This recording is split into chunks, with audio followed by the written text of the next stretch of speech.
Assalamualaikum warahmatullahi wabarakatuh. Perkenalkan, nama saya Samsul Muarif, mahasiswa program studi pendidikan guru sekolah dasar dari Universitas Terbuka Jakarta. Pada kesempatan kali ini, saya ingin menjelaskan mengenai sistem pencernaan pada manusia. Tujuannya adalah agar kita memahami bagaimana urutan manusia dalam mencerna makanan. Di sini saya memiliki poster tentang sistem pencernaan manusia. Pertama, ada bagian mulut, kerongkongan, lambung, usus halus, usus besar, dan anus. Oke. Pada bagian mulut atau yang diistilahkan sebagai cava moris, fungsi dari mulut adalah sebagai pintu masuk makanan ke dalam tubuh dan tempat dimulainya proses pencernaan, baik mekanisme maupun secara kimiawi. Secara mekanisme dilakukan oleh gigi yang memotong, mengoyak, dan menggiling makanan menjadi bagian terkecil agar mudah dicerna. Gigi terdiri dari gigi seri, gigi taring, dan juga gigi geraham. Lalu pencernaan secara kimiawi dilakukan oleh enzim amilase yang terdapat dalam air liur yang diproduksi oleh kelenjar ludah.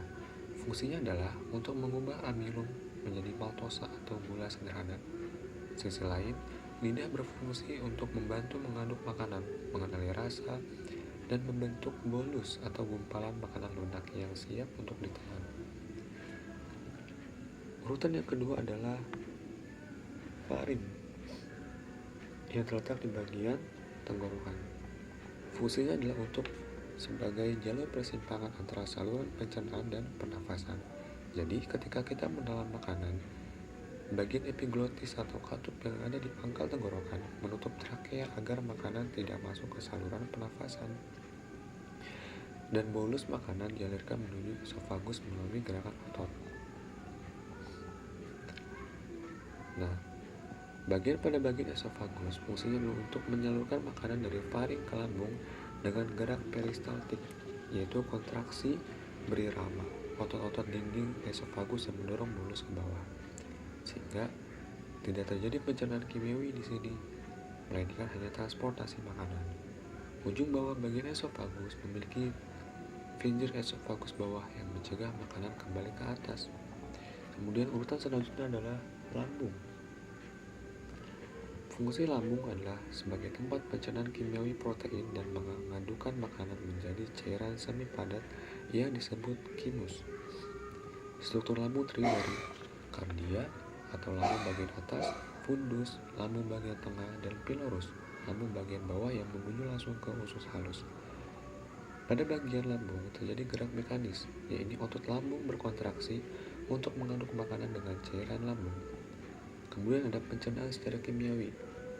Dalam lambung terdiri dari HCI atau asam klorida yang berfungsi untuk membunuh bakteri dan mengaktifkan enzim.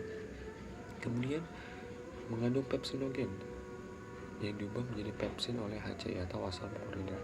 Fungsinya untuk memecah protein menjadi pepton. Kemudian lendir atau mukus, fungsinya untuk melindungi dinding lambung dari korosi asam. Jadi setelah 3-4 jam, makanan akan berubah menjadi chymus dan diteruskan ke usus halus. Urutan selanjutnya adalah usus halus. Usus halus merupakan tempat utama pencernaan dan penyerapan zat makanan. Panjangnya kurang lebih sekitar 6 meter yang terdiri dari 3 bagian. Pertama, usus 12 jari. Kedua, jejunum atau ileum. Dan yang ketiga adalah ileum. Yang pertama adalah duodenum atau usus 12 jari, kemudian jejunum dan ileum. Ada 3 bagian pada usus halus. Pada bagian usus 12 jari menjadi tempat masuk getah pankreas dan empedu. Empedu fungsinya untuk mengemulsikan lemak, memecahnya menjadi butiran kecil agar mudah diuraikan oleh enzim.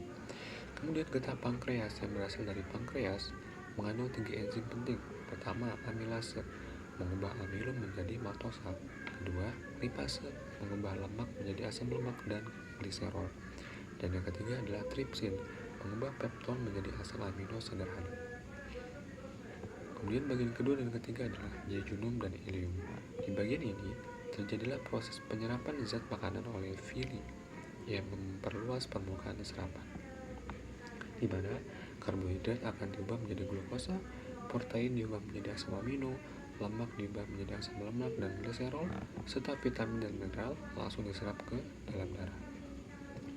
Kemudian, pada bagian usus besar, fungsi dari usus besar yaitu untuk menyerap air dan garam mineral dari sisa makanan yang tidak tercerna. Yang kedua, mengolah sisa makanan menjadi tinja atau feses. Dan yang terakhir, dihuni oleh bakteri Escherichia coli yang membantu menghasilkan vitamin K dan B kompleks.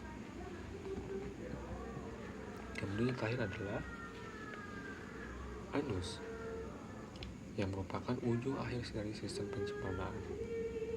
Jadi, saat rektum penuh, timbul refleks defekasi atau keinginan buang air besar untuk membuang feses atau sisa-sisa hasil pencernaan dari dalam tubuh manusia. Oke.